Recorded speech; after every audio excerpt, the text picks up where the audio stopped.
Colocando materialzinho na tela aí. Boa noite para vocês.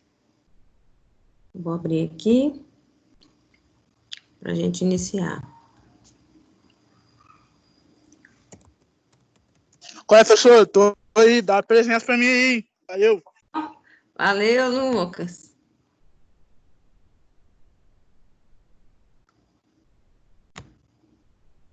Show de bola.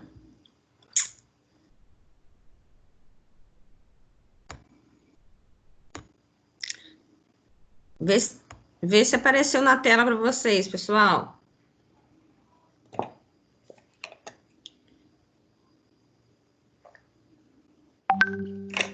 Tá na tela? Oi? Estão me ouvindo? Está. Ah, ok. Então vamos lá, gente.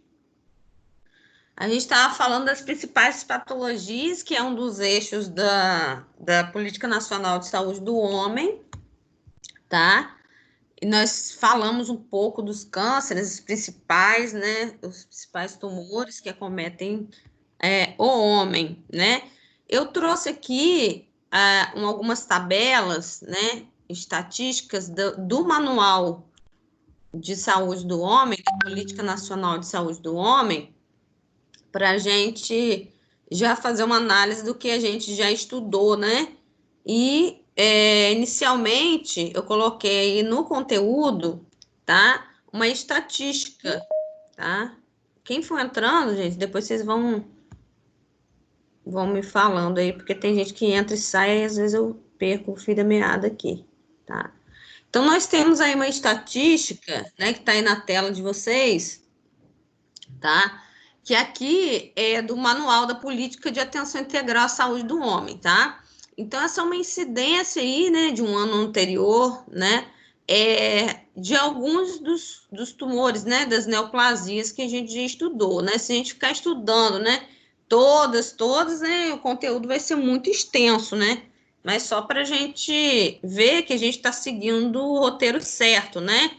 Então, o câncer de pele é aquele que a gente falou, né? Que antes, ele vem antes do câncer de próstata, porém, ele é muito mais difundido para, né, para os profissionais de saúde trabalharem na prevenção, mas se esquecem do câncer de pele. Então, nós temos aí, pelo menos nesse ano, de acordo com o manual, né, 55.890 casos, muitos casos, né?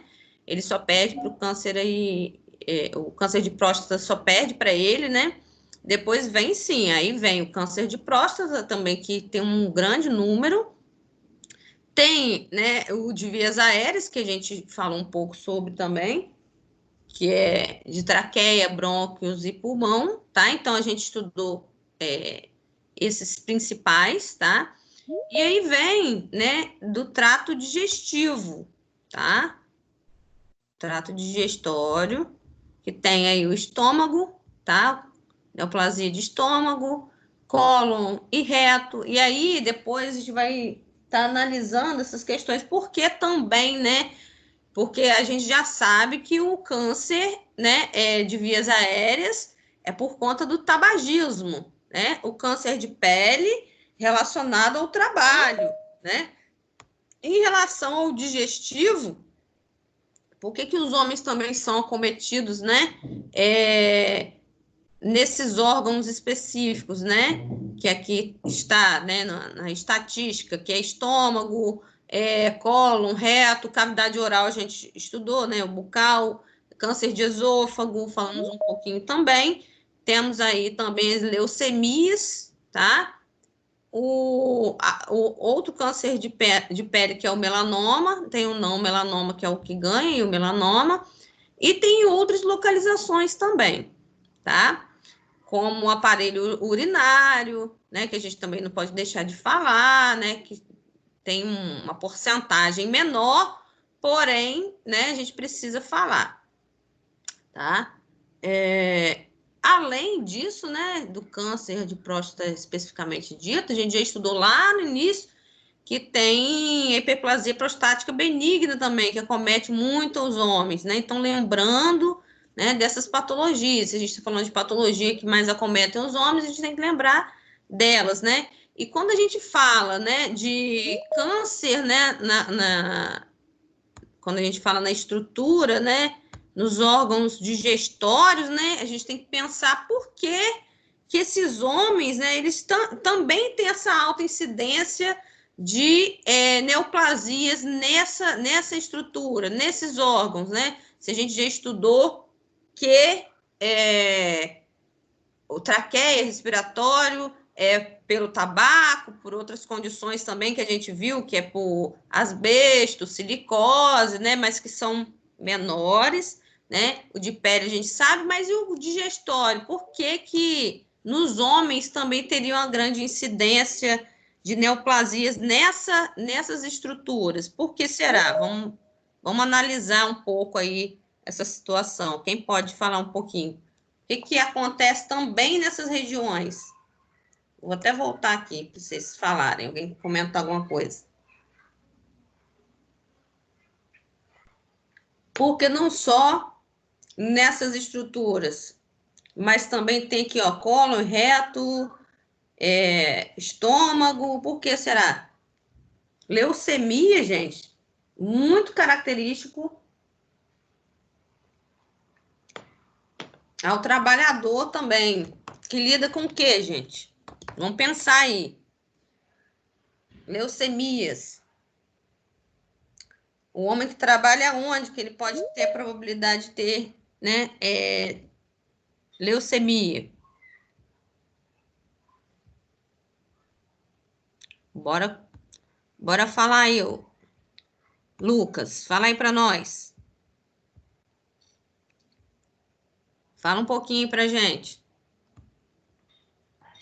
Trabalho onde tem exposição à radiação, professor.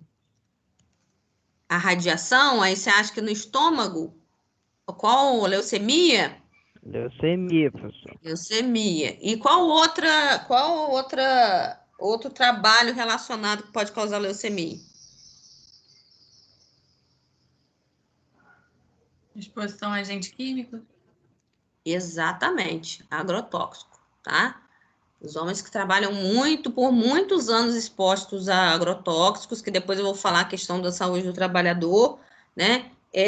Quando a gente vai fazer o exame de sangue, os leucócitos estão lá embaixo, tá? As plaquetas também não estão boas, né? Então a gente começa a desconfiar, né? Por isso que eu falo, quando a gente faz uma anamnese, que a gente faz todo o processo da SAI, essa parte de identificação do ambiente onde a pessoa trabalha, para fechar um diagnóstico, é muito importante. É essencial, porque você vai ligar uma coisa a outra, né? Junto com os exames, o exame clínico, o exame laboratorial, né? E essa questão toda aí do discurso da pessoa, na hora que você for fazer a anamnese, né? Exatamente, tá? Por radiação também, quem falou radiação também, tá? Então, isso aí é as leucemias. E a questão do digestório? E a questão do digestório? Nessa região aí, estômago, cólon, reto. Por que seria? O que acontece nos homens também? Pode ser tanto relacionado com a alimentação do sujeito, quanto com infecções recorrentes. Exatamente. É quem falou, Júlio? Foi. Hoje eu estou de microfone.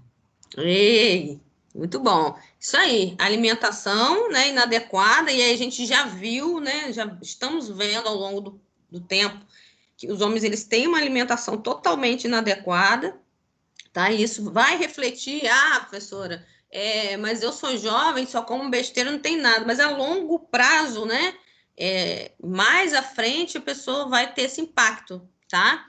E então, aqui temos também, ó, outros gráficos, né, de outras causas de mortalidade, tá? De masculina de 25 a 59 anos. Aqui a gente está falando especificamente, como a gente está falando agora, do aparelho digestivo. Então, por causa dessa má alimentação, ou também pelo alcoolismo, né? Pela questão dos homens, né, em sua maioria serem alcoolistas, né, atinge o fígado também, podendo ter uma cirrose por conta disso, mas existe cirrose hepática por conta do alcoolismo, né, alcoólica, tá? Mas existe a medicamentosa também. Pode ser que aconteça medicamentosa? Pode ser também, né? Aquele homem lá na terceira idade, ele pode ser que ele tenha uma cirrose que não seja alcoólica, tá? Então, ele pode atingir esse fígado, né? Como a gente já estudou, se ele tem um tumor, né? Em partes altas, ele pode, né, criar uma metástase para outros órgãos, né? Úlceras também, gástricas, peritonite, né? A questão da vesícula inflamada também, que às vezes tem que retirar. Então, ter muita atenção nessas questões aí, porque são dados estatísticos, né? E a gente precisa estar atento na hora que a gente faz a anamnese, tá? Aí aqui tá falando que a internação por tumores, né? Nesse período aqui que tá no manual, né? Dobrou, né? E quais são as causas aqui das doenças, né? As causas de internações nessa faixa etária, já que a política abrange essa faixa etária. Então, temos aí, né? As doenças do aparelho respiratório, circulatório, os tumores do aparelho digestivo, as causas externas, que a gente vai falar ainda mais, que é o último tópico, que são as violências, né? E aqui também as mesmas causas, né? Vendo que aqui a causa, né, por tumores vem aumentando, tá? A porcentagem de mortalidade por doenças do aparelho circulatório bem mais, né, nessa faixa etária aí de 25 a 59 anos e mais de 60 anos, né? Aqui temos as internações por doenças do aparelho respiratório, né? Que aí lá na frente eu vou falar um pouquinho, né, sobre as doenças relacionadas ao trabalho também, que o homem ele pode adquirir uma DPOC no próprio trabalho, ou uma asma, uma pneumonia, né? E aí tem muitas internações relacionadas às patologias ligadas ao homem, isso aqui é da Política Nacional de Atenção e Integração do Homem, que é asma, doença pulmonar obstrutiva crônica, pneumonias, que aí, gente, a pneumonia ela pode estar relacionada a silicose, a asbestose, outros tipos de pneumonia, né, que não a pneumonia comum, tá? Tuberculose, né? Então, os percentuais são bem grandinhos aí, principalmente aqui de pneumonia, né, nos homens. As internações são grandes, né? Aqui também temos o percentual de internações hospitalares com os pacientes, né, com patologias circulatórias, coronariopatias, hipertensão, a miocardiopatia, doença, né, cardíaca muscular. Então, 50% são as coronariopatias, né? Às vezes precisa fazer uma cirurgia de revascularização cardíaca, né? Ele tem uma obstrução de fluxo, né, a obstrução da luz do vaso sanguíneo, né? Então, observar qual tipo de coronariopatia esse paciente pode ter, né? Em relação à saúde do trabalhador, né? Então, a gente associa bastante as patologias, né? Aquelas eu falei de uma forma geral, né? Que está no manual de política, né? Da atenção à saúde do homem. Porém, a gente tem esse manual aqui, que é da saúde do trabalhador, que também, né, acomete muito os homens, né? Então, as propostas aí, no caso, desse manual, vou falar em cima desse manual, tá? Primeira coisa é a gente desenvolver uma ação iniciando pela rede básica, tá?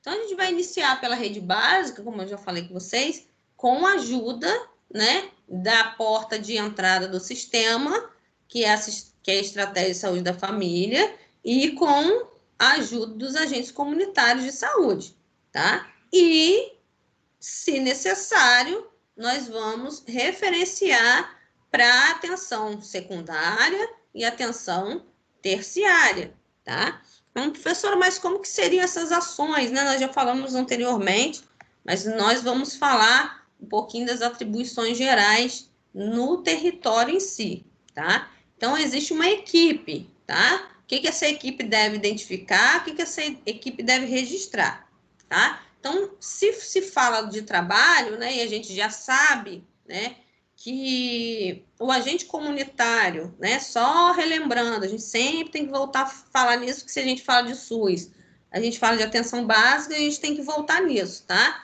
Hoje existe um sistema de atenção básica, de registro, que se chama eSUS, tá? eSUS. O eSUS, antigamente, a gente usava uma ficha de relatório para cadastrar as famílias, para fazer a visita domiciliar e que você fosse cadastrado ali naquela estratégia da família do seu bairro, por exemplo. Hoje, o agente comunitário, ele anda com um tablet.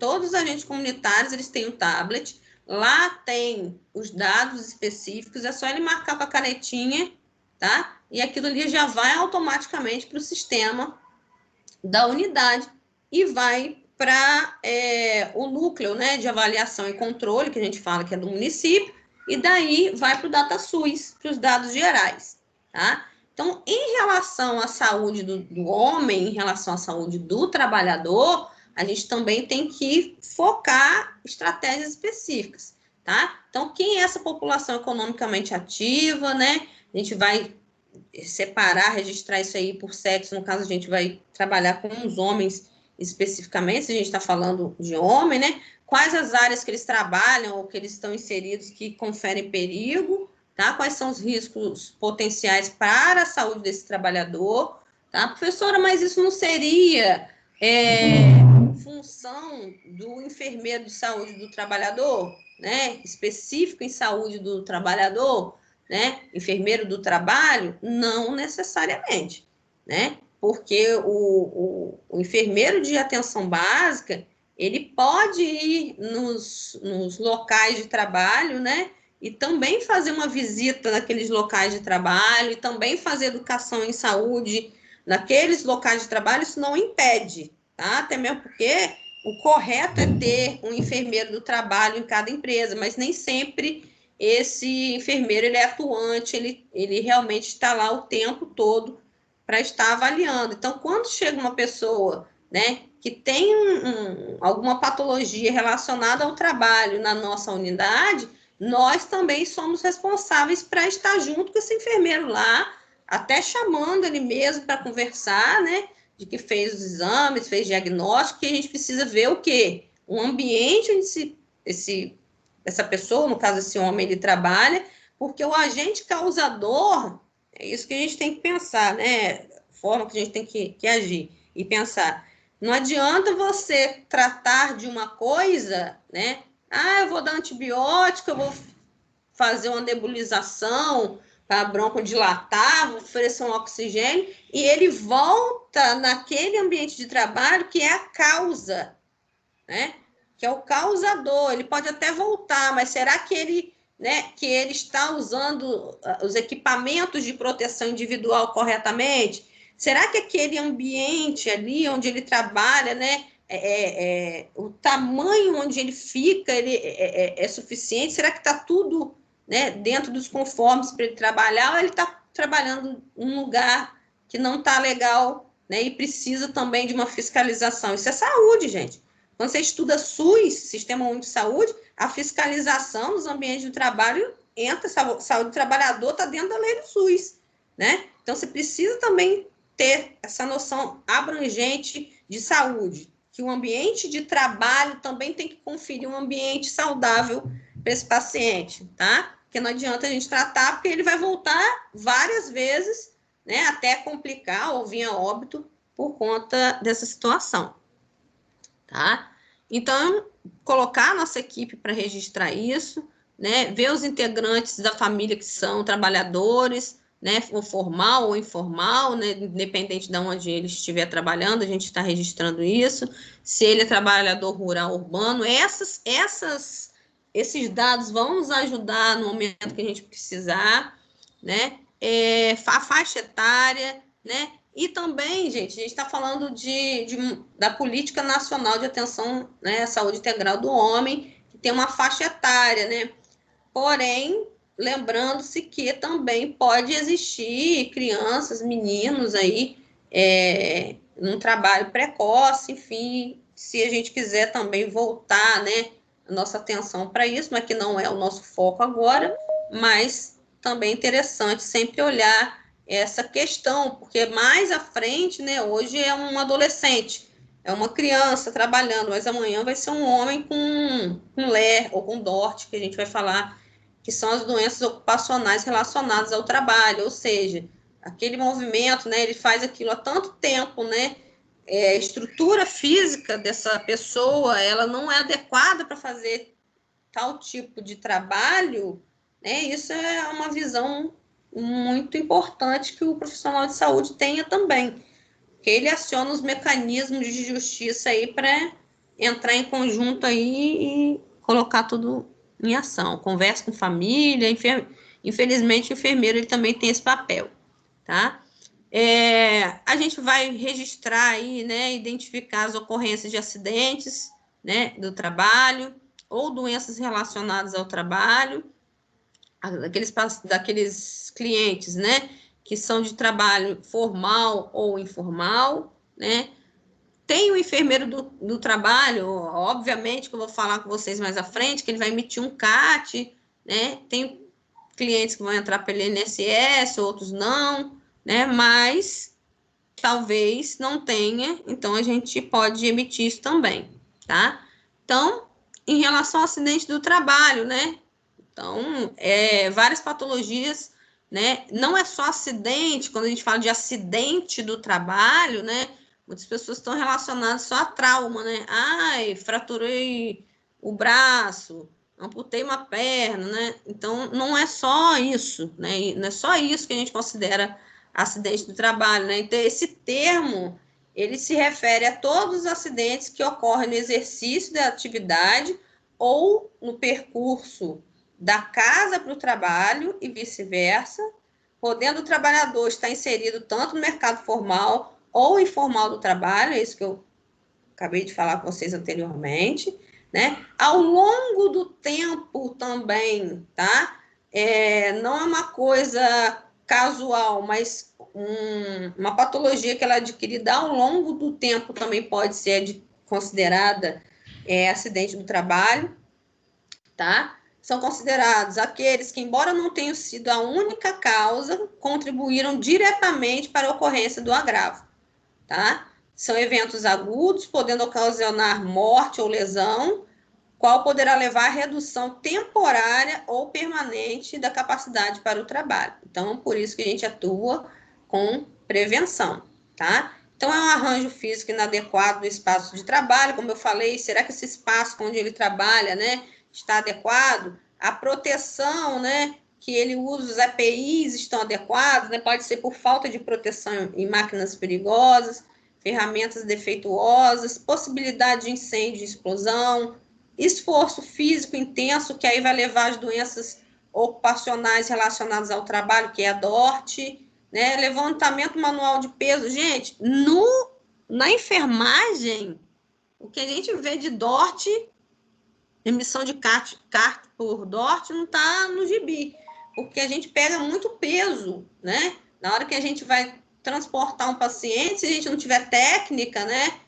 Nossa lombar chega no final do plantão, você não está aguentando mais, né? Então, tem uma técnica, tem empresas, eu acho até interessante, que tem empresas que já treinam os funcionários, né? Eu acho que seria tão legal fazer isso com os enfermeiros, os profissionais de saúde, né? Que já são treinados para fazer esse manejo sem precisar sobrecarregar a lombar, né? E outras coisas aí, tá?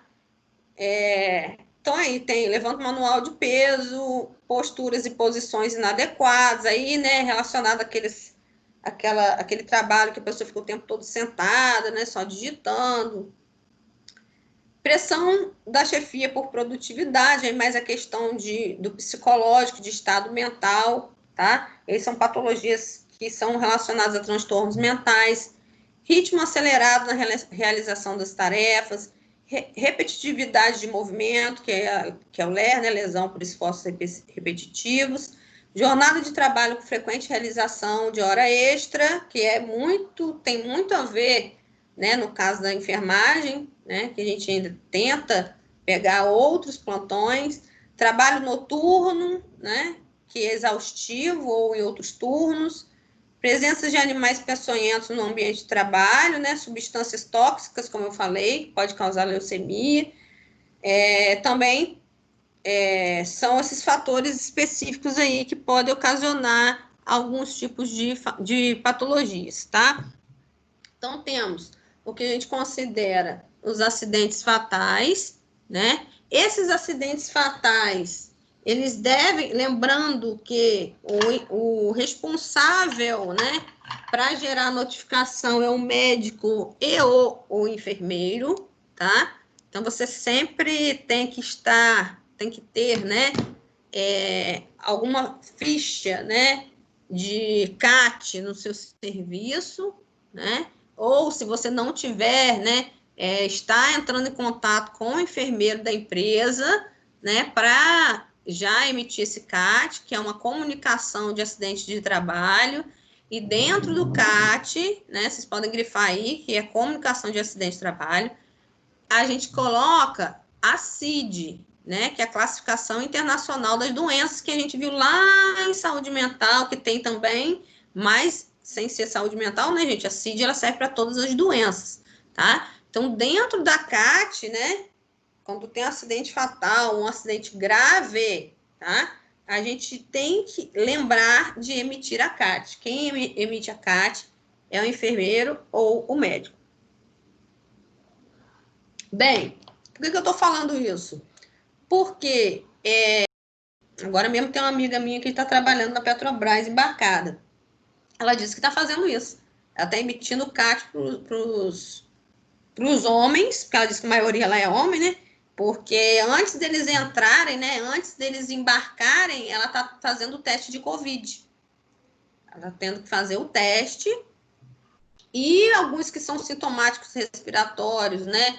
Que são suspeitos, eles não estão deixando eu embarcar, né?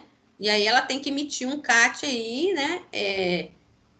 Como suspeito, deixar que não embarque, né? Ficar um tempo até melhorar a sintomatologia respiratória, porque não tem médico, gente. Quem trabalha embarcado sabe disso. Raramente o médico vem, tá? Quem trabalha lá é o enfermeiro ou técnico de enfermagem, tá? Então, às vezes, você faz uma comunicação com o médico por vídeo, solicitando o parecer dele, então, às vezes, ele pega o helicóptero e vai para lá, na hora que tem acidente grave, que precisa mesmo da presença dele, mas não precisando, às vezes, nem tem, tá? Então, quem fica na linha de frente, né, como sempre, é o enfermeiro. Então, a gente faz testagem, no caso aí dela, né? Ela faz. Às vezes não, Olivia. É Oi? sempre. Às vezes não, é sempre. Porque minha tia é enfermeira também de uma plataforma há muitos anos. E Isso. médico é só por videochamada e às vezes, tipo assim, procedimentos que ele faz, ele fala mesmo com ela por vídeo, ele nem vai lá. Exatamente. Mas, assim, se tiver casos muito graves, Ana Clara, ele precisa embarcar, ele precisa pegar um helicóptero e ir, entendeu? Mas, geralmente, ele atende por vídeo. Mas É, isso é muito é raro, mas se tiver caso grave, fatal, ele é acionado, né? O enfermeiro, ele aciona o médico, ele vai, mas é muito raro. Por isso que eu tô falando, a responsabilidade, né? É maior ali, olha só, dentro de uma plataforma que a maioria é homem, né? A gente está falando de homens, né? É do enfermeiro. Isso a gente está falando em relação à Covid, né? Mas pode ser em relação a qualquer coisa, qualquer tipo de acidente, né? Dentro de uma plataforma. Então, quem é responsável é o enfermeiro, né? Então, é até complicado isso. Eu tenho amigos que já trabalharam embarcados e tiveram uns problemas em relação a isso, porque tem coisas que são, né, que juridicamente são considerados ato médico, né, que o enfermeiro não pode fazer, e o médico, por videoconferência, pede para o enfermeiro fazer. Estou acionando aqui o pessoal que está entrando aqui. E, às vezes, o médico pede para o enfermeiro fazer, mas não é função do enfermeiro fazer, dá problema para ele, né? Então, às vezes, o cara vai lá, vai estruturar, vai fazer uma coisa que ele não tem habilitação, né, habilidade para fazer, é complicado, dá complicação, dá problema, né? Então, em relação à CAT, né, se você não puder fazer, né, você vai entrar em contato lá com a empresa, né, acionar, ver que vocês fizeram o diagnóstico pela atenção básica, né, entrar em contato, pedir para fazer até 24 horas após a ocorrência desse evento, né, se possível, se deu tempo, né, disso acontecer, tá? Então, a gente precisa lembrar sempre disso, tá? Acidentes graves, gente, a gente considera, pelo esse manual aí, da Saúde do Trabalhador, do Ministério da Saúde, qualquer trabalhador menor de 18 anos, independente da gravidade, né? Sendo um acidente que ocorra com um menor de 18 anos, independente da gravidade dele, a gente considera como acidente grave. E outros tipos de acidente grave que a gente pode considerar, tá? É um acidente ocular, né? E sempre lembrando que é nossa responsabilidade. Então, existe, gente, uma coisa chamada CIPA, né? Que é Comissão Interna de Prevenção a Acidentes, não é isso? Não sei se já deram essa disciplina. Que tem uma disciplina que vocês vão dar que vão falar isso, que vai falar isso. E SESMIT, tá? Que aí é mais relacionado à medicina do trabalho, tá? Mas existe a CIPA. O enfermeiro, né? Ele é um dos membros da CIPA, da Comissão Interna de Prevenção a Acidentes das empresas, tá? Então, ganha-se muito bem para fazer isso. Um enfermeiro que é membro de uma CIPA de empresa, dependendo da empresa, ganha muito bem, principalmente na Petrobras, ganha muito bem, tá? E aí, ele tem essa função, como eu falei, de emitir CAT, saber qual o tipo de acidente, saber atuar, tem que ter, né, uma especificação aí em enfermeiro do trabalho, né? Mas, independente disso, né, a gente está falando de forma geral para poder identificar o que é, para também poder passar para esse enfermeiro de uma empresa. Não é porque eu trabalho numa atenção básica ou dentro de um hospital que eu também não tenho que ter uma noção, né? Então, acidente grave seria um acidente ocular, né? Tudo relacionado ao trabalho, né? Fratura fechada, ou fratura aberta, ou fratura exposta, fratura múltipla, traumatismo crânioencefálico, de nervos, medula espinhal, eletrocução, asfixia traumática ou estrangulamento, politraumatismo, afogamento, traumatismo de tórax, abdômen e bacia, com lesão, ferimento com menção de lesão visceral, ou de músculo ou tendão, amputação traumática, lesão por esmagamento, queimadura, né? Aqui, de primeiro e segundo grau. Traumatismo de nervos, medula espinhal e intoxicações agudas. Tem muito mais, né, gente? Mas só algumas coisas, tá? Qual a nossa conduta frente a isso? Enfermeiro, lembrando da enfermagem, né? Chegou um homem lá, né? E a gente relatou isso, a gente atendeu no hospital, enfim, como que é isso? O que a gente vai fazer ou numa empresa? Acompanhar e articular assistência na rede de referência para a prevenção de sequelas, é o que eu falei. Se ele entrou, né, pela atenção básica, a gente vai estar articulando isso ou para atenção primária, ou para secundária, ou para terciária, né? Prevenindo essas sequelas aí. Então, inicialmente, a gente vai trabalhar com isso. Acompanhar a emissão do CAT pelo empregador. Se você, né, for um enfermeiro de atenção básica, tá? E você não tem esse CAT, porque não é obrigatório você ter o CAT, né, dentro da sua unidade básica, você pode pedir que o trabalhador, ele tire uma cópia para você colocar no prontuário dele dessa emissão de CAT, tá? Isso ajuda ele em várias coisas depois, na questão de receber pelo INSS também, um monte de coisa, tá? Que aí, se ele quiser ajuda de uma assistente social, atenção básica, enfim, né, a gente ia ajudar de várias maneiras, a gente pode estar ajudando.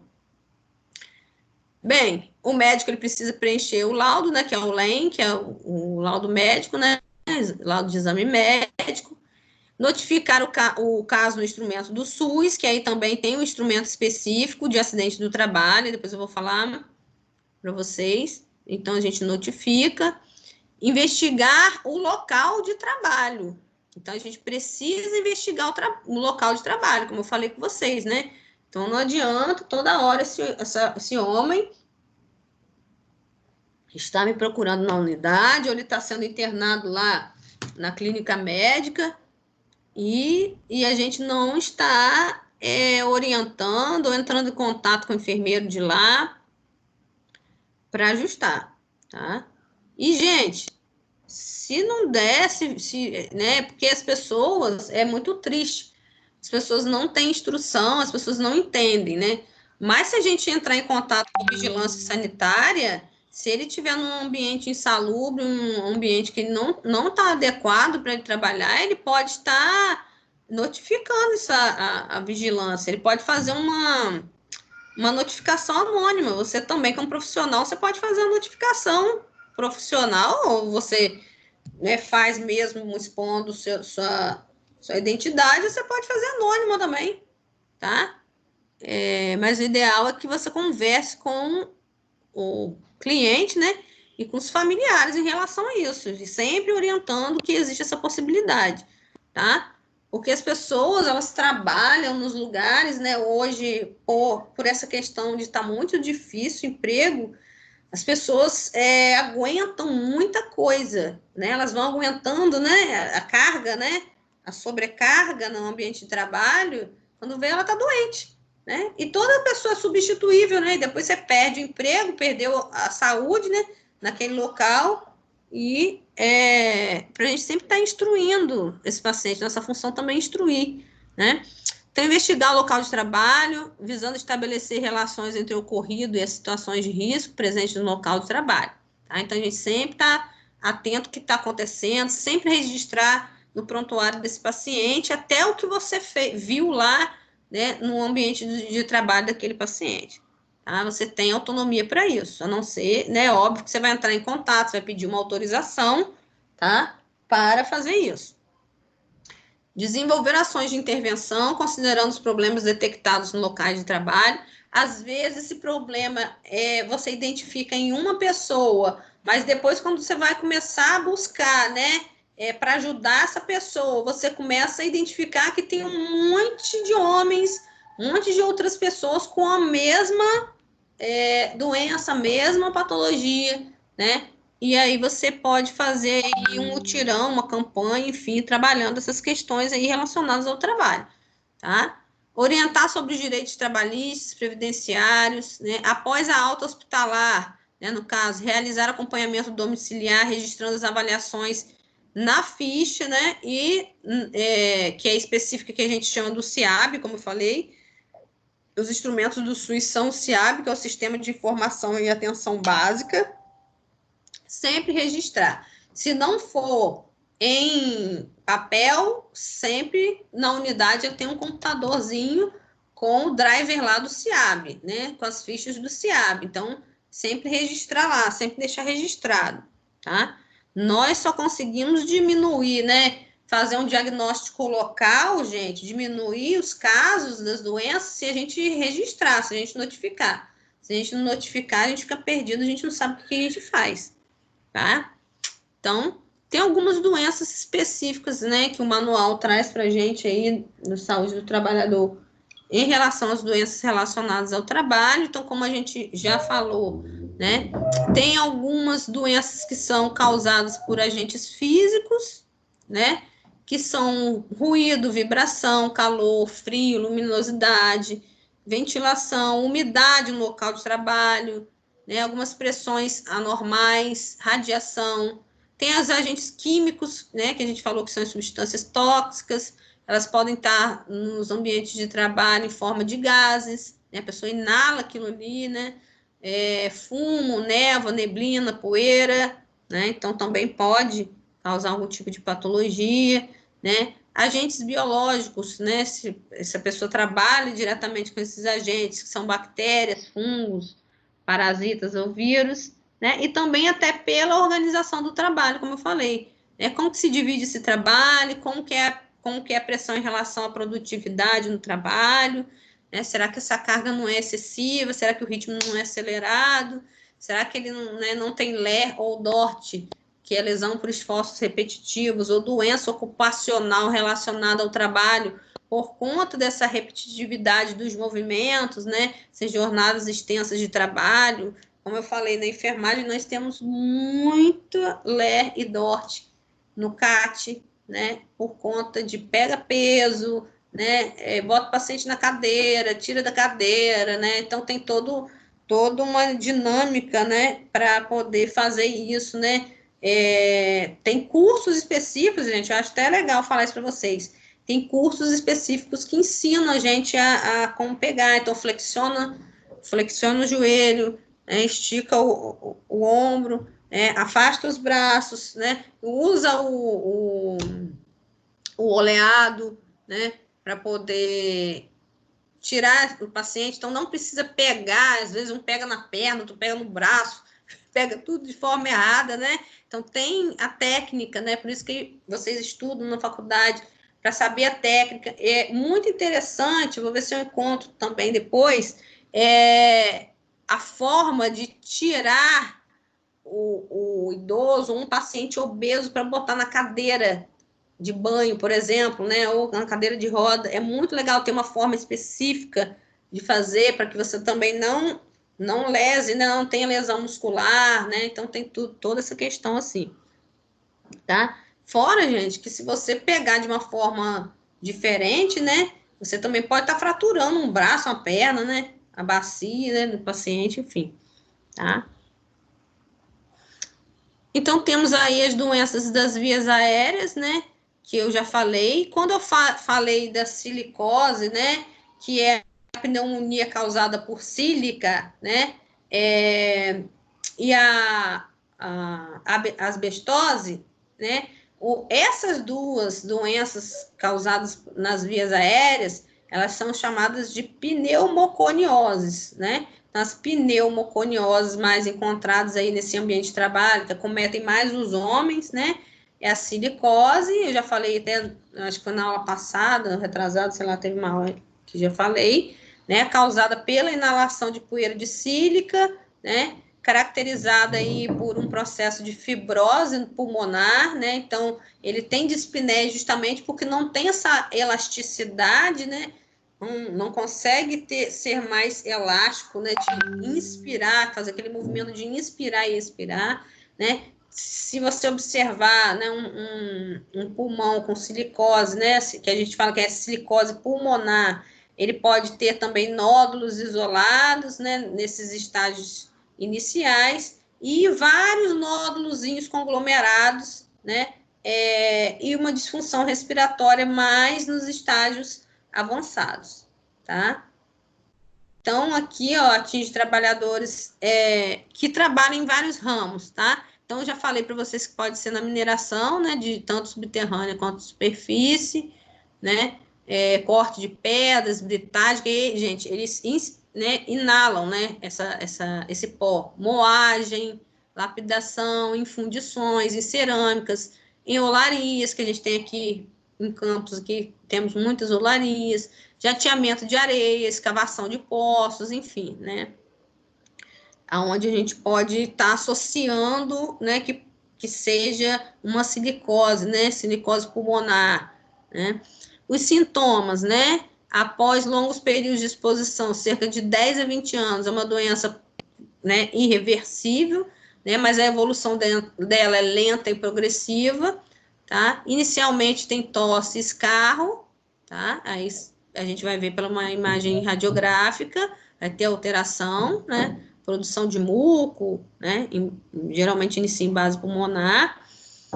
No agravamento do quadro, aí tem uma dispneia por esforço respiratório, uma fraqueza muscular.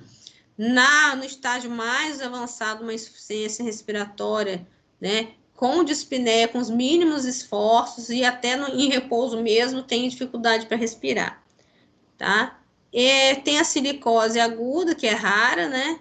Que é aquela que não ocorre lentamente, mas em grandes exposições, né, de altas concentrações, né, de poeira de sílica, é raro, mas pode acontecer. Mas geralmente isso ocorre lentamente, né, ao longo dos anos a pessoa vai inalando aquilo ali e vai chegar um momento que ele vai ter a sintomatologia, né. O diagnóstico, né, ele é clínico, né, mas também tem o complementar, né, que aí vai fazer uma investigação do local do trabalho, né, como a gente já falou, são os profissionais de saúde, geralmente o médico, o enfermeiro do trabalho, né, ou enfim, né, o exame físico, né, e raio-x de tórax. Aqui, a gente fala que deve ser realizado de acordo com a Organização Internacional do Trabalho. O que significa isso? Quando a gente fala que tem que ser de acordo com a Organização Internacional do Trabalho, é que os resultados dos exames têm que ser feitos, a leitura tem que ser feita por 3 diferentes profissionais, tá? Para realmente diagnosticar que aquilo ali. Então, tá escrito aqui também, tá? Aqui, ó, deve ser realizado por 3 profissionais, tá? E, né, ver a necessidade, né, ou não, de uma aplicação de uma prova de função pulmonar, tá? Que é uma avaliação da capacidade funcional pulmonar. Essa avaliação de capacidade funcional pulmonar, eu acho que eu já falei um pouquinho aqui para vocês, em algum lugar falei, que é feita através da espirometria. Já fiz esse exame, é horroroso, né? Como que é esse exame, né? Ele faz um registro gráfico do momento, né, de inspiração e expiração e a sua capacidade funcional de quanto você, né, expira, no caso, né, quando você expira, porque ele pede, primeiro tem a prova de função lenta, né, que você vai fazendo lentamente, você vai soprando o que a gente chama de espirômetro. Vocês estão me enxergando aí, gente? É só material.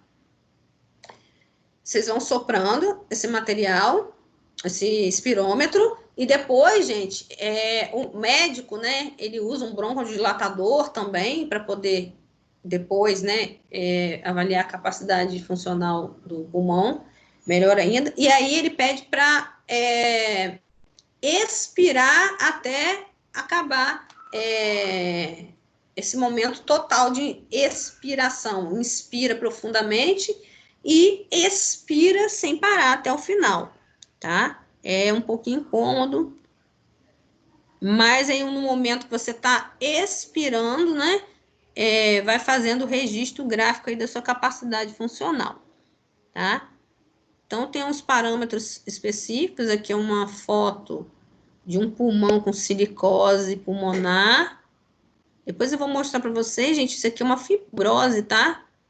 Uma fibrose, fica enrijecido, né? Fica escurecido, né? E enrijecido, né? Não consegue mais ter complacência pulmonar, que a gente fala, né? Esse aqui é o parênquima pulmonar, mas ele não consegue ter mais complacência, né? Aquele movimento de ir e voltar, não consegue mais, tá? Por isso que tem dispneia. Então, esse aqui é espirometria, né? Vou colocar aqui para vocês verem como que é. Então, coloca o espirômetro, sopra, né? Faz a expiração, às vezes é necessário botar o broncodilatador, fazer essa fase lenta, né? E a fase mais forte, e sempre obstruindo a narina aqui para não sair o ar, tá? Não sei se vocês já viram esse exame.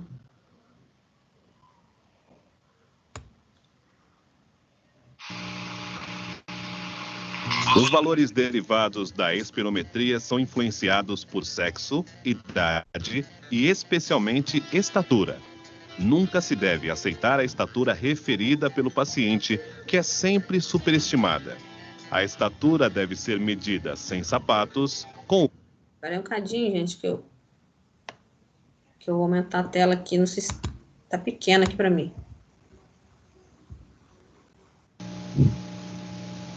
Nunca se deve aceitar a estatura referida pelo paciente, que é sempre superestimada. A estatura deve ser medida sem sapatos, com o corpo ereto e alinhando-se o meato auditivo com o olho. Quando existe cifoescoliose ou qualquer anormalidade que resulte em erro da estatura, deve-se medir a envergadura. Isto é feito com uma fita medindo-se a distância entre o comprimento da ponta do dedo mais longo até o centro da fúrcula external. Esta distância, então, é multiplicada por 2,12 nos homens e 2,06 nas mulheres para se estimar a estatura real.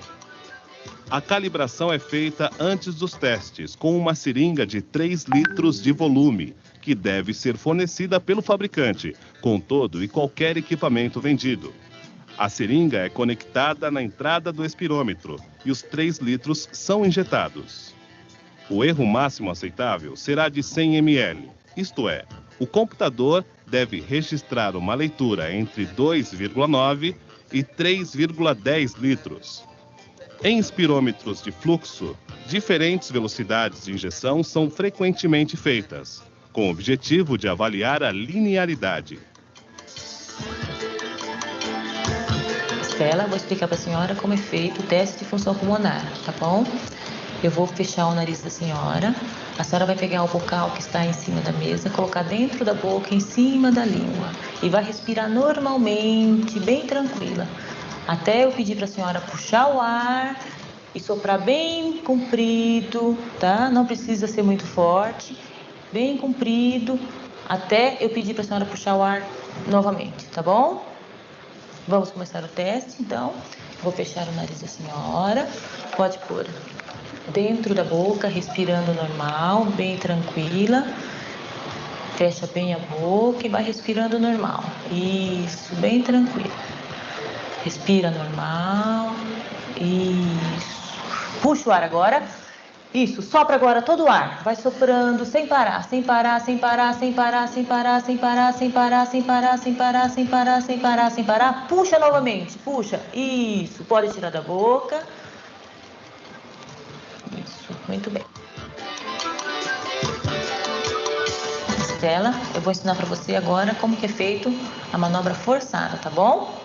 Eu vou tampar o teu nariz com clipe nasal, tá bom? Vou pedir para você colocar o bocal dentro da boca, em cima da língua e respirar normalmente, tá? Até eu pedir para a senhora puxar o ar e soprar forte, rápido e bem longo, tá bom? Até eu pedir para a senhora puxar o ar novamente, tá? Vamos começar então? Fecha o nariz.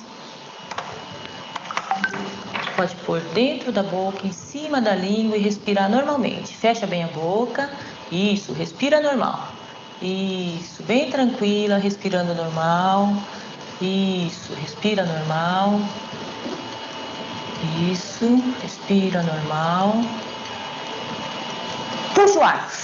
Sopra forte agora, rápido, vai, vai, vai, vai, vai, vai, vai, vai, vai, vai, vai, vai, vai, vai, vai, vai, vai, vai, vai, puxa de novo. Isso, pode tirar da boca.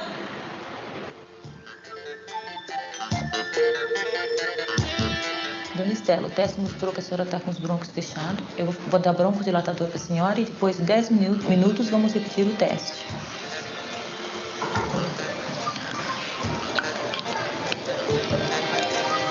Eu vou fechar o nariz da senhora, tá? Vou pedir para a senhora respirar normal. Quando eu falar para a senhora puxa o ar, a senhora puxa e segura.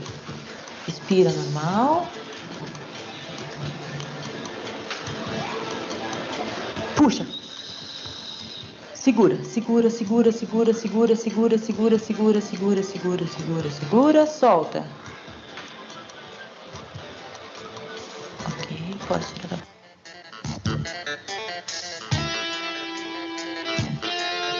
Nós vamos medir a sua capacidade pulmonar, tá? Você vai colocar esse aparelho na boca, respirar normal.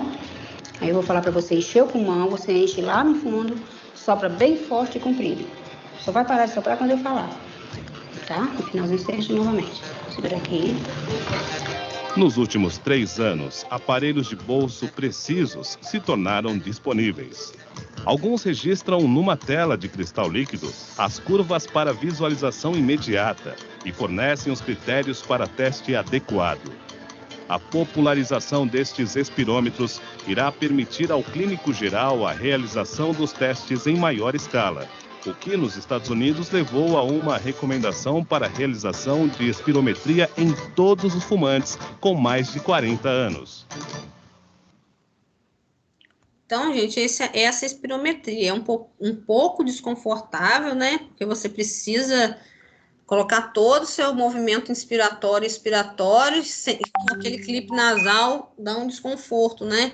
Mas é um exame que auxilia no diagnóstico, né? Da prova de função pulmonar, tá? É bem utilizado, tá?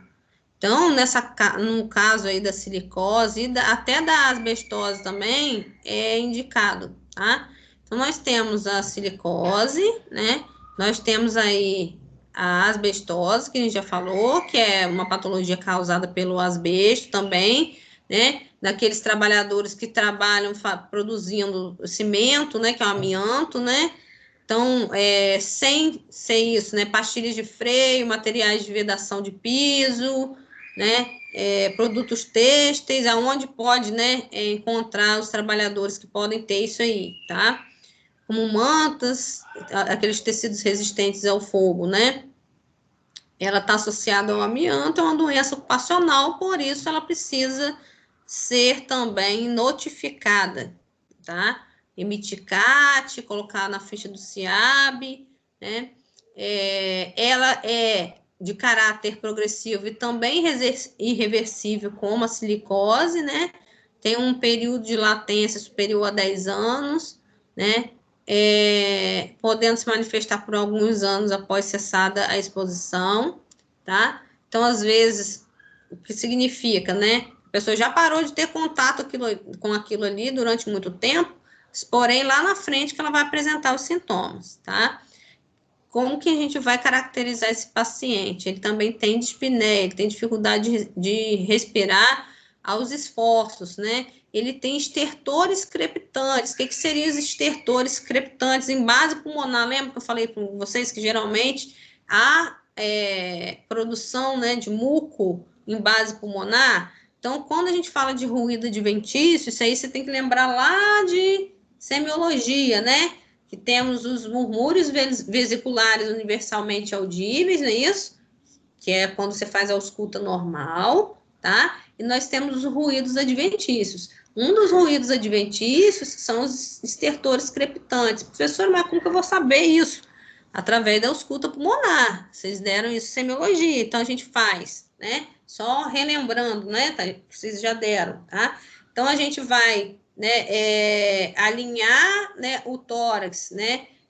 Pedindo o paciente que esteja sem camisa, né, sem nada que possa obstruir aí a sua ausculta, né, não colocar em proeminência óssea o seu estetoscópio, que também vai obstruir aí essa sensibilidade de ausculta melhor, né, sempre dividir em base, ápice, terço médio e auscultar de forma bilateral, né? Então, do lado direito e esquerdo, sempre nos pontos específicos de ausculta. Lembrar sempre disso. Por quê, professora?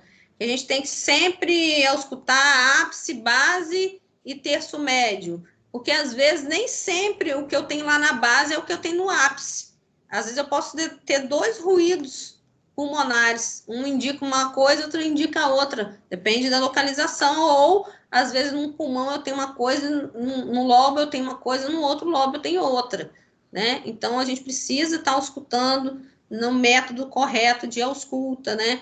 E registrar corretamente, né? Então é murmúrios vesiculares universalmente audíveis com presença de estertores crepitantes, né? Como que seriam esses estertores crepitantes, né? O som do estertor crepitante, né? Eu falo que o som do estertor crepitante, ele é como se fosse um chiado, tá? É como se você pegasse o cabelo assim, ó, o fio do cabelo e friccionasse assim na sua orelha, assim, ó, e ouvisse essa fricção.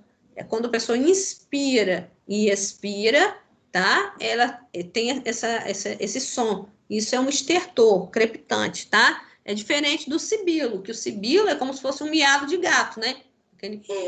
Aquela coisa mais fininha. É diferente do estertor. E é totalmente diferente do ronco. né? Porque o ronco, ele é igual um ronco mesmo, se estivesse roncando, dormindo. Então, assim, os ruídos, eles têm sons totalmente diferentes.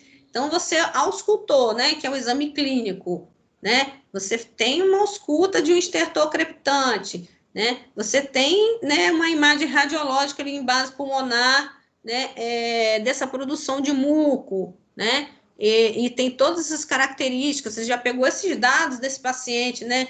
De localização onde ele trabalha, né? Ele tem dispneia, né?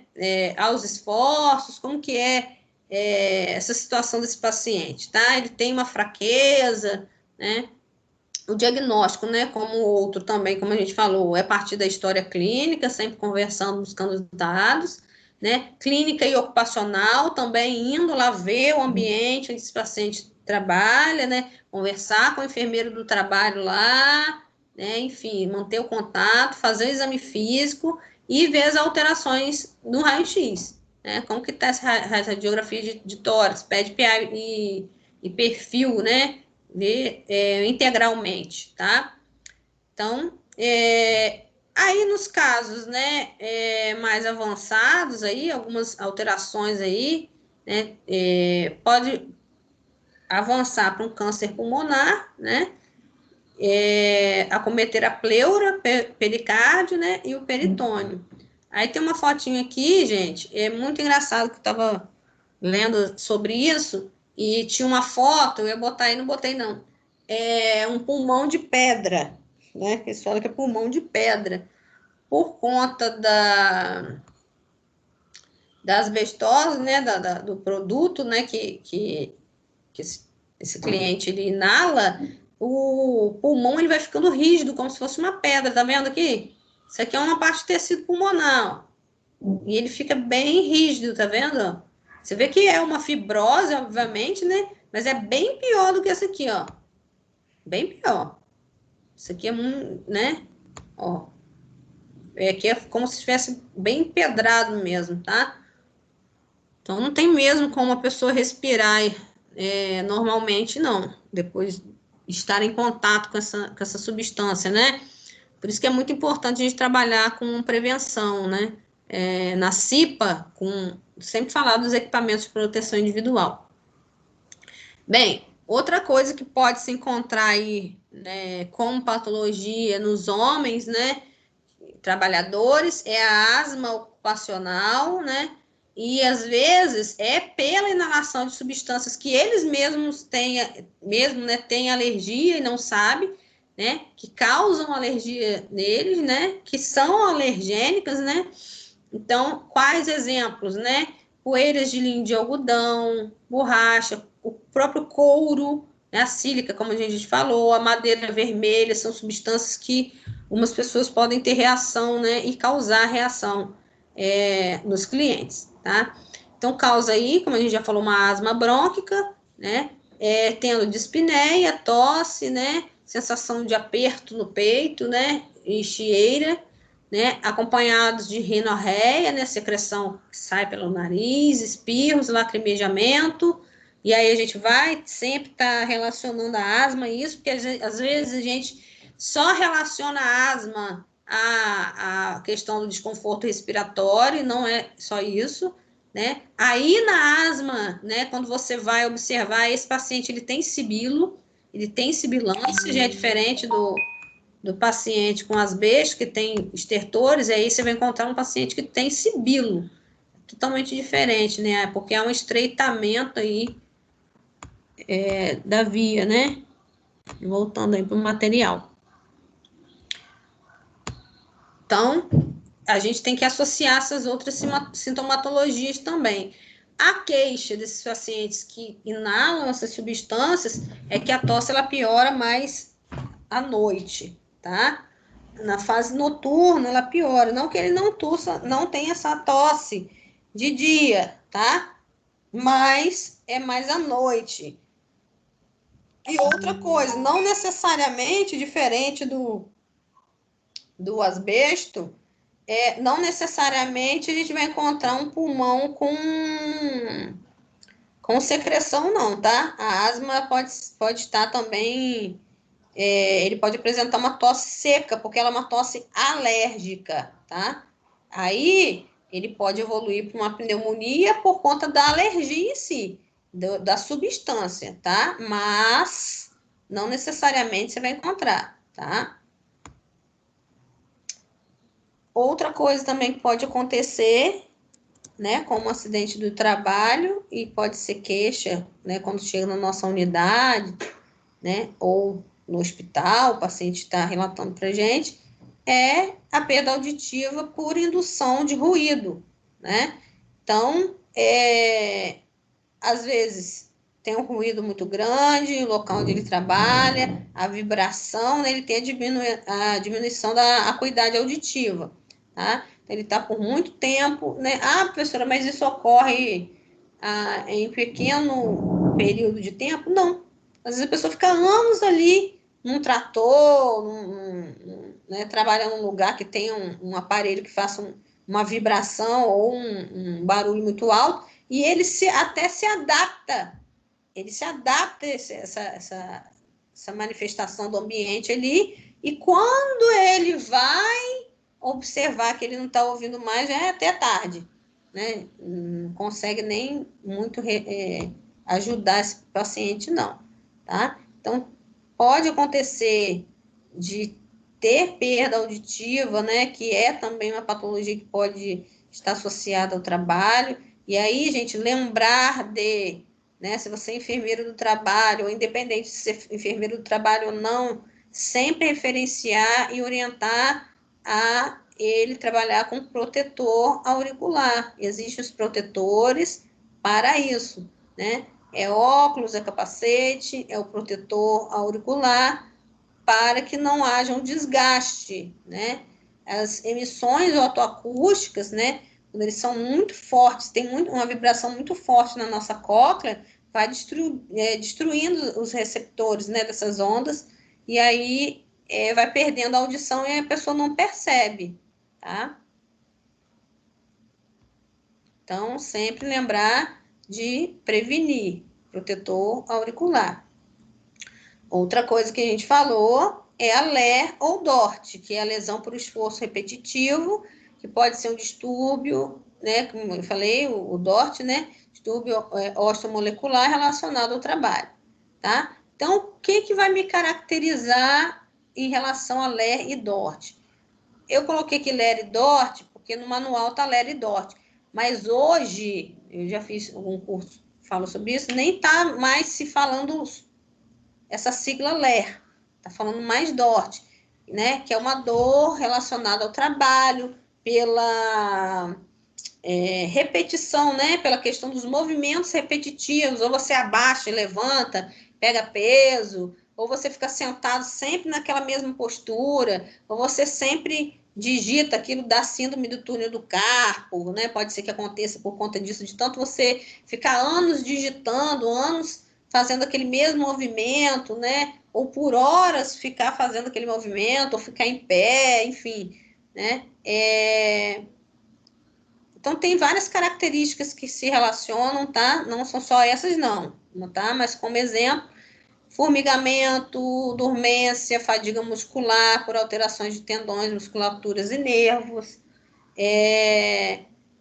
especialmente quando acorda, ao acordar à noite, e aí sente essa dor mais, né? Quando tá mais friozinho à noite, sente essa dor maior, tá? Às vezes, gente, a gente lembra muito mais do braço, da mão, né, que pega peso e tal, mas a gente tem que lembrar, né, da lombar, que também é muito atingida, que o nervo ciático também, né, aqueles trabalhadores que são motoristas, ficam muito tempo tendo impacto, né, naquele local, né, e aí às vezes tem uma lesão de nervo, né, tem dificuldade para andar, e você vai questionar aquele cara, ele tem dificuldade para andar, você vai pensar em 1000 coisas e às vezes não vai lembrar disso, mas como que você vai lembrar disso? Se você perguntar a ocupação dele, né? Então, eu perguntando a ocupação, eu já vou lembrando das DORTs, né, das doenças ocupacionais osteomusculares relacionadas ao trabalho, né? Então, sempre lembrando de fazer isso aí, tá? Então, vai um processo de adoecimento carregado de simbologias negativas. Por quê? Porque traz sofrimento psíquico, tá? Porque vai perdendo a habilidade, né? Então, aquela pessoa que sempre fez aquilo, né? Por exemplo, hoje, em alguns lugares, estou falando por mim em relação ao meu trabalho, tem algumas empresas que, se for para contratar professores, estão fazendo vídeo laringo, para ver se as nossas cordas vocais estão boas, se a nossa voz está boa para dar aula. Porque o nosso instrumento é a voz. Se a gente perder a voz, o IF estava fazendo isso, tá? No edital estava pedindo, né? Então, assim, né? Tem que cuidar e prevenir daquilo ali que é instrumento de trabalho, né? Então, a gente sempre lembrar de estar orientando, né? Qual o trabalho, que se trabalha com o quê, né? Então, você tem que cuidar disso, tem que prevenir isso, você tem que ver sua postura, né? Você tem que ver a sua voz, enfim, várias coisas, tá? Então, só para a gente constatar, né? Aqui eu coloquei uma foto que diz que é o número de trabalhadores afastados a cada ano no Brasil com DORT, né, e LER, são 100 mil trabalhadores afastados por ano, é muita coisa. 89 mil é o valor que as empresas gastam, né, por funcionário, né? Por funcionário, olha só, é muita coisa. É por isso que agora as pessoas estão tendo muita dificuldade de ganhar alguma coisinha pelo INSS, né? Ser afastada, alguma coisa pelo INSS, porque é muita gente sendo afastada, né? E aí tem que fazer vários exames, enfim.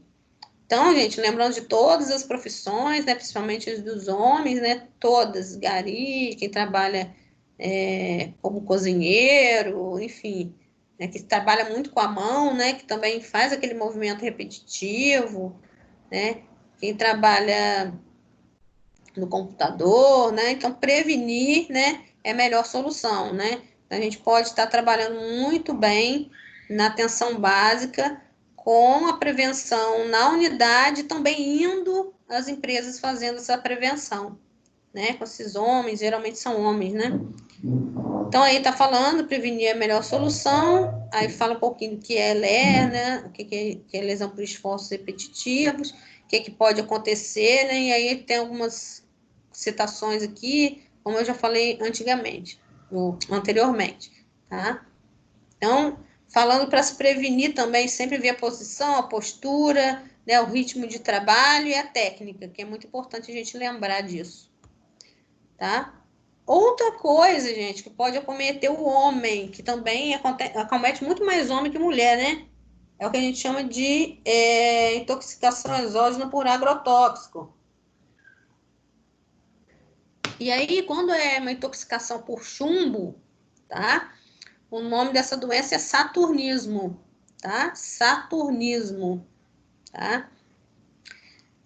Então, são as pessoas que são expostas a essa substância, que é o chumbo, tá? Então, quem trabalha na fabricação de reforma de bateria, indústria de plástico, de tinta, né? De pintura, pulverização a pistola, né? Latão, cobre, bronze, né? Reforma de radiadores, né? Quem trabalha com mecânica, sucata, demolição de pontes e navios, trabalho com solda, né? Então, essas pessoas embarcadas também, por isso tem que sempre fazer um exame, faz o exame admissional, faz o exame periódico e faz o exame demissional, né? As empresas, elas fazem isso, né? Então, por isso que é muito importante fazer o exame periódico, né? E aí, gente, quando chegar alguém com essas suspeitas, seja no hospital ou seja na atenção básica, aonde for, e você suspeitar que aquilo ali é acidente de trabalho, você tem que perguntar qual a última vez que você fez seu exame periódico. Você tem feito seu exame periódico, né? É importante que você faça o exame periódico. Se fez o exame periódico, você tem um resultado do exame periódico para trazer, né? Então, sempre buscando isso aí, tá? Então, quais são os sinais e sintomas dessa intoxicação? Cefaleia, astenia, cansaço fácil.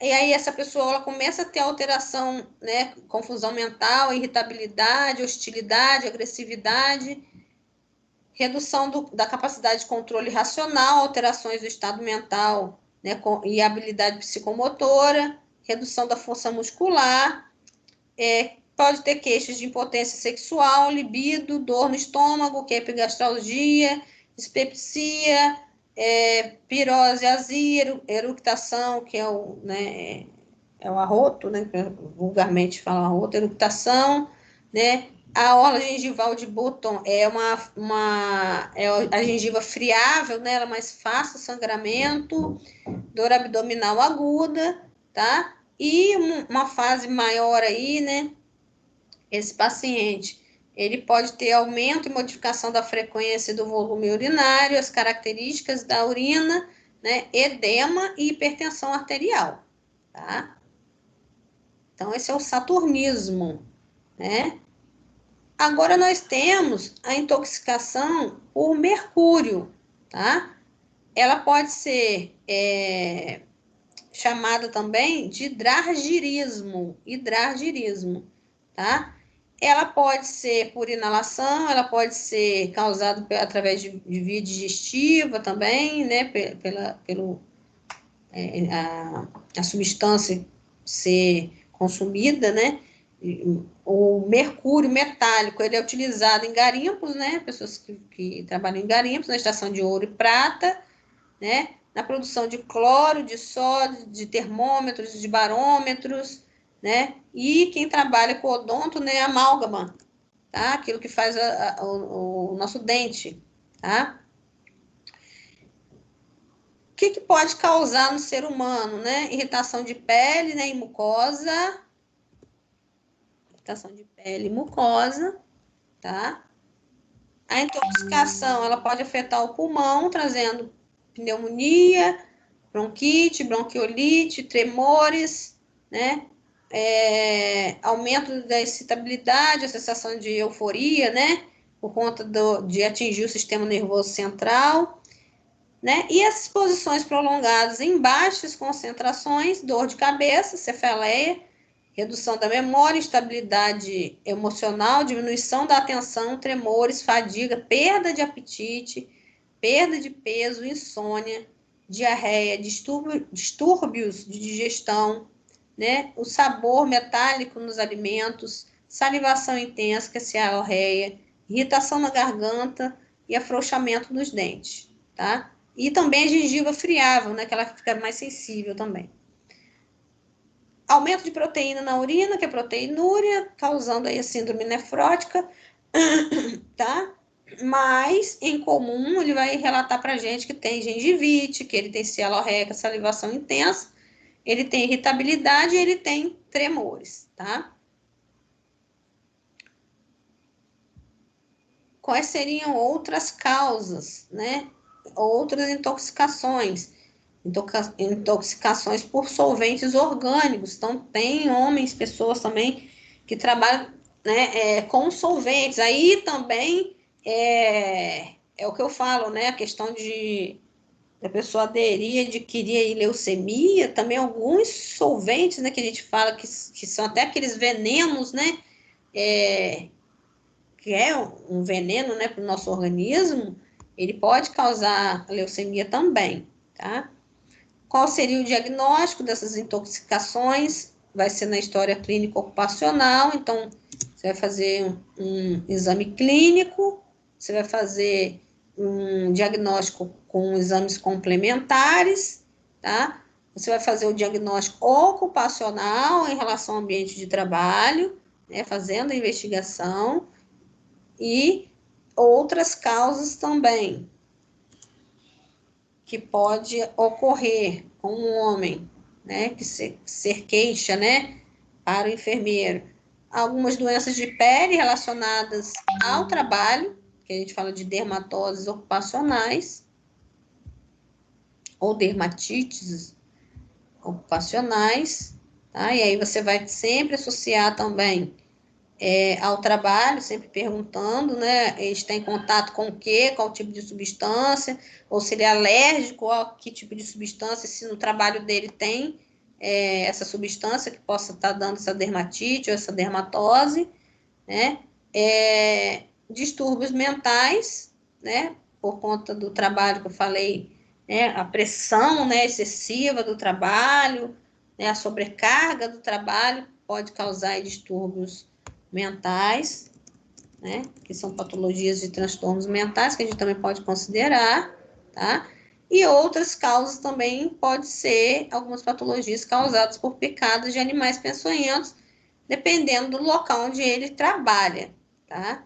E aí fazer todo o protocolo de atendimento desse paciente, tá? Independente de você estar na atenção básica ou estar no hospital, tá? Então, está na atenção básica, já vai logo referenciar para o hospital de referência, para esse paciente fazer toda a testagem, tomar soro, o que for necessário para tomar, preencher o protocolo de picada por animais peçonhentos, enfim, tá? Então, e se for necessário, emitir um CAT também desse paciente, desse cliente, e ver se for em relação ao trabalho, né, entrar em contato com o enfermeiro do trabalho, né, e emitir juntos aí esse CAT, pedir uma cópia do CAT, enfim, e colocar no CIAB também, tá? Porque existe um sistema de notificação, gente, que é por picadura de animais peçonhentos também, tá? Bem, e a equipe de enfermagem, a equipe de saúde, né? Quais são os procedimentos que vão ser adotados frente a esses diagnósticos de doenças relacionadas ao trabalho pelo nível local de saúde, né? Primeira coisa, se ele entrou em contato, entrou em exposição, a gente vai fazer o afastamento desse trabalhador imediatamente, né? Então, ele vê se vai ser provisório ou definitivo. Realizar o tratamento, no caso de menor complexidade, caminhar, né? Se você puder tratar isso na sua própria unidade, vai ser tratado, né? Se não for necessário caminhar para a unidade de secundária ou terciária, você ali mesmo vai tratar, tá? Se não for necessário, né? Se você avaliou e acha que dá para acompanhar ali, né? Você vai encaminhar para as outras redes de referência, e mesmo que você referencie, você vai estar acompanhando esse paciente em sistema de referência e contra-referência, como eu falei com vocês, você vai encaminhar, mas você vai trazer, vai pedir a contra-referência, para sempre colocar no prontuário o que está acontecendo com ele, sempre, como eu falei, notificando esse paciente nos instrumentos e registros de dados específicos do SUS, né? Investigar sempre o local de trabalho desse paciente, né? Visando estabelecer uma relação, né, dessas doenças, né, o diagnóstico, né, e essas doenças que ele está apresentando, né, quais são os fatores causadores, e aí para poder afastar esse paciente desse trabalho, tá? Desenvolver ações de intervenção, considerando os problemas detectados nos locais de trabalho, para trabalhadores inseridos no mercado de trabalho formal, né?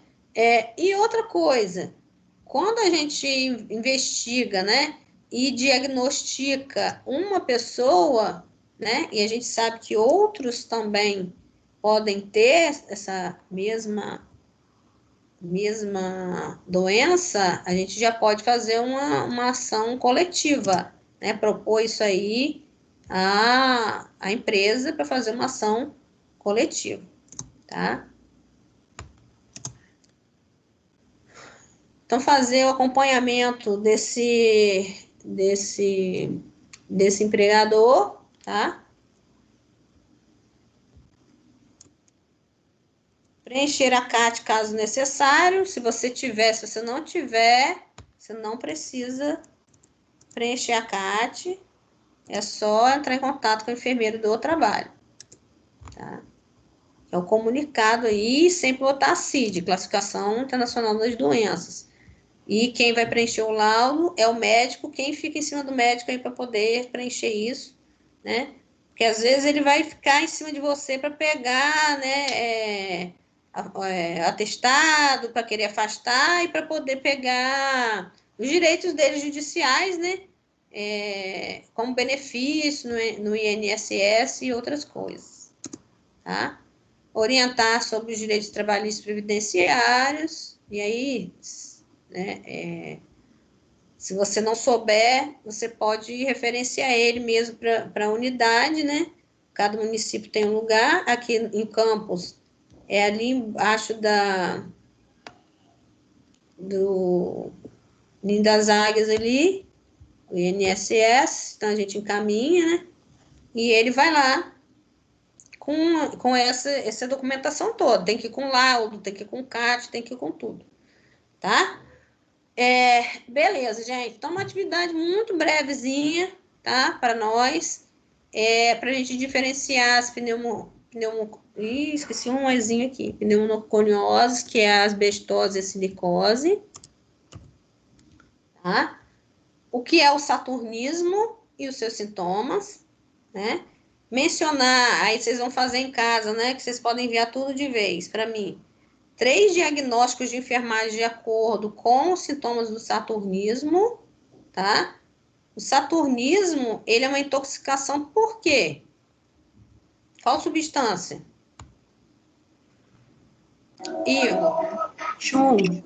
Chumbo, exatamente, tá? O chumbo, tá?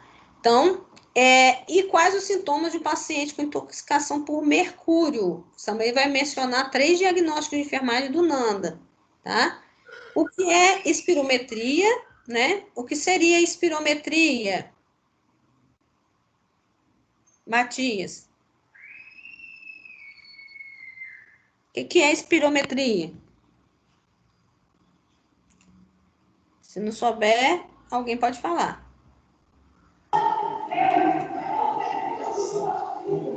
A espirometria é para medir a quantidade de fluxo de ar que entra e sai dos pulmões. Isso. E é também chamado de quê? Prova de função pulmonar, né? Prova de função pulmonar. Então, ele faz o quê? O registro gráfico da função pulmonar, tanto de inspiração quanto expiração, certo? Pode anotar aí. Você pode repetir, Vim, por favor? Posso. A espirometria, tá? Como o Paulo falou. Fala aí, Paulo. É o exame para medir a quantidade de fluxo de ar que entra e sai dos pulmões. Isso. Além de medir o fluxo de ar que entra e sai dos pulmões, ele é considerado, chamado também, né, denominado, prova de função pulmonar. Prova de função pulmonar, tá? Onde se realiza o registro gráfico, então ele precisa de um computador, né? Um registro gráfico do movimento, né? Da expiração e da inspiração, que é a capacidade funcional pulmonar, tá?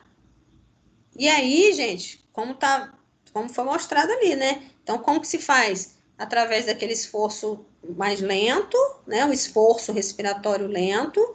Depois a gente faz, né, um movimento mais reforçado, né? Mais avançado da ins e da ex, né?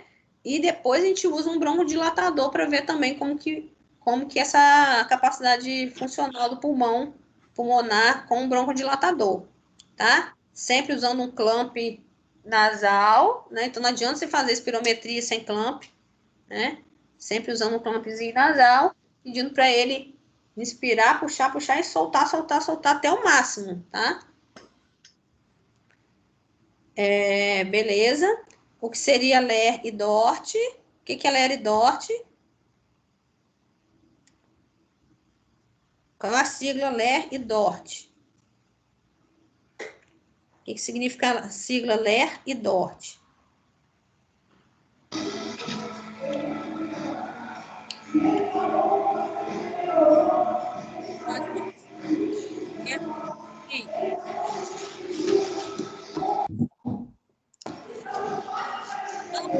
Também, o que é LER e DORT?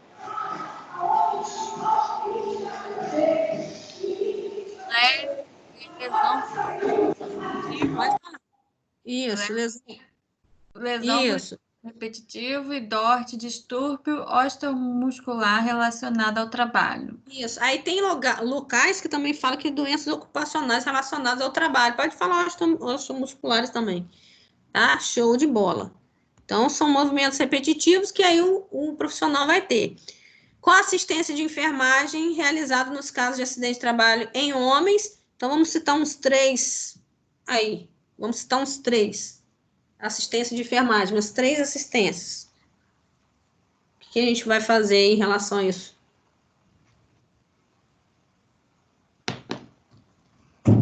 A gente pode encaminhar os casos de maior complexidade para a rede de referência, notificar o caso nos instrumentos de SUS e desenvolver ações de intervenção considerando os problemas detectados nos locais de trabalho.